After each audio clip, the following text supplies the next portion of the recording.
Bonjour et bienvenue. Aujourd'hui, on se lance dans une sorte d'enquête mathématique.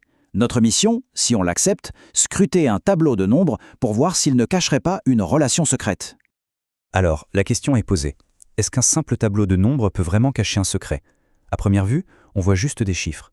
Mais en y regardant de plus près, qui sait, on pourrait trouver une structure, une logique bien cachée. C'est ce mystère qu'on va tenter de résoudre ensemble. Et voici notre pièce à conviction, le fameux dossier de l'affaire.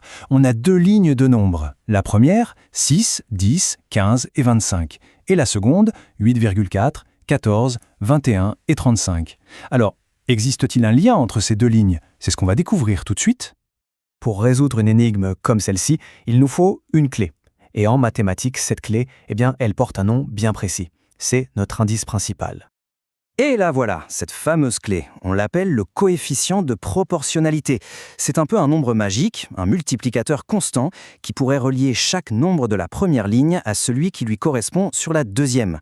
S'il existe, et surtout s'il est le même pour toutes les colonnes, alors notre tableau est bien un tableau de proportionnalité.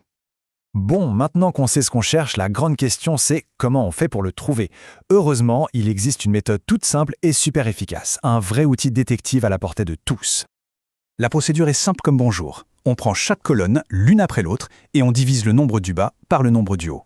C'est tout. Si le résultat de cette division est le même à chaque fois, on aura trouvé notre coefficient et l'affaire sera résolue. Allez, à cette théorie, on passe à l'action. On va appliquer notre méthode à notre tableau et voir si on arrive à percer son secret. On commence par le commencement. La première colonne.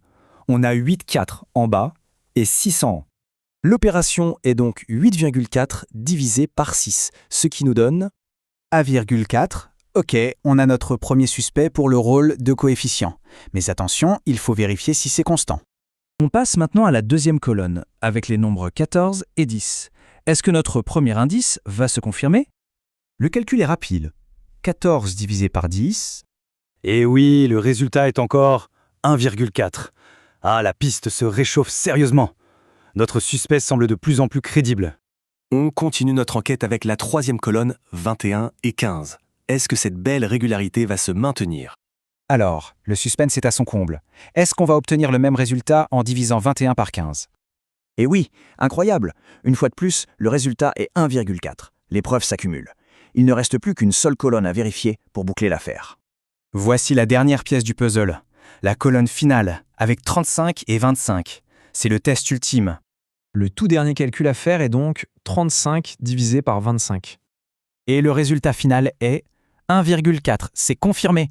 La cohérence est absolument parfaite sur toute la ligne. Le verdict de notre enquête est donc sans appel. Chaque division a donné exactement le même nombre. Ça ne laisse aucune place au doute. On peut donc officiellement rendre notre verdict. Le tableau est bel et bien un tableau de proportionnalité. Et le coupable, si on peut dire, c'est le coefficient 1,4.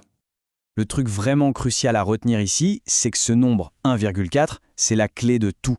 C'est lui qui connecte les deux lignes. On peut prendre n'importe quel nombre de la première ligne, le multiplier par 1,4 et on tombera pile sur son équivalent dans la seconde. Le secret est percé. Au final, cette petite enquête nous montre qu'une structure super logique peut se cacher juste derrière une suite de nombres. Et ça pousse à se demander combien d'autres secrets, de motifs, de relations élégantes comme celle-ci attendent juste d'être découverts dans le monde des maths. La prochaine enquête ne fait que commencer.